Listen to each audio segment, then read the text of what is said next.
Баршаларыңызға сәлем достар, менің арнама қош келдіңіздер. Бүгін кешкі асқа өте ерекше дәмді, тауық етінен соус қосылған дәмді кешкі ас дайындайтын боламыз. Міндетті түрде видеоны соңына дейін қараңыздар. Достар, менің парақшама тіркелмеген болсаңыз, тіркеліп кетуіңізді сұраймын. Ең алдымен тауық етін аламыз. Төс етін алсақ та болады. Осыны бірнеше бөліктерге бөліп, жақсылап жуып алып дайындап қоямыз. Бір бас пиязымызды кубик етіп турап аламыз. Қызып тұрған тапамызға кішкене сұйық майымызды құйып, осылайша етімізді қуыратын боламыз. Дәміне қарай кішкене тұзымызды қосып, қызарғанша қуыруға қалдырамыз. Енді соусын дайындайтын боламыз. Таразыға қаймақты өлшеп алатын боламын. 100 грамдай немесе 150 грамдай қоссаңыздар болады.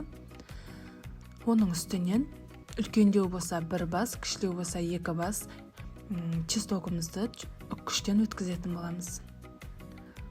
Осылай қаймаққа қосамыз, толықтай араластырып, үстінен салқын суымызды немесе қайнаған су құйсаңыздар да болады. Бір бокал осындай құйып, дәміне қарай тұзын, қара бұрышын саламыз.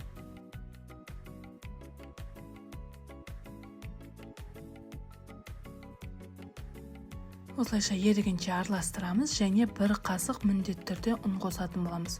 Соусымыз кішкене қоюлау болу үшін бұл. Осылайша біздің соусымыз дайын болды. Кішкене етіміз осылай қуырылып шықты, үстінен пиязымызды қосатын боламыз.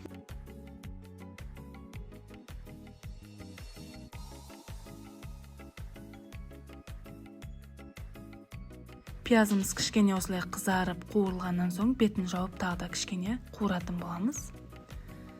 Осылай қуырылып шықты, енді соусымызды үстінен құйып шығамыз.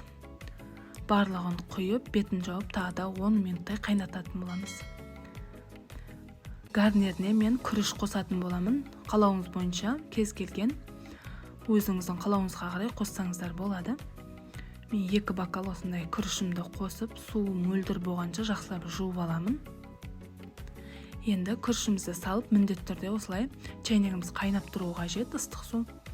Кішкене ғана сары майымызды қостым. Үстінен қайнап тұрған суды құюымыз керек. Сол кезде күрішіміз дана-дана болып шығады. Ешқандай жабысып қалмайды. Осылай күрішіміз батқанша ғана суды құятын боламыз.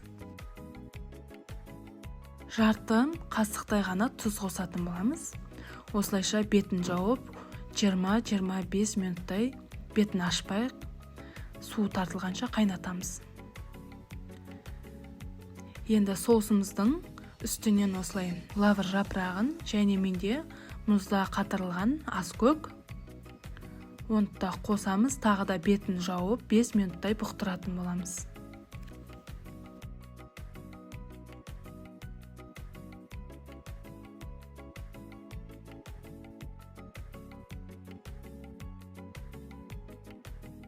Күрішімізде дайын болды. Осындай дана-дана болып шығады, ешқандай жабысып қалмайды түбіне де. Дәл осылай дайындап көрсеңіздер болады. Енді кішкене ғана форма үшін пиаламызды салқын суға кішкене шай жіберіп, күрішімізді салып, осылай тез түсетін болады.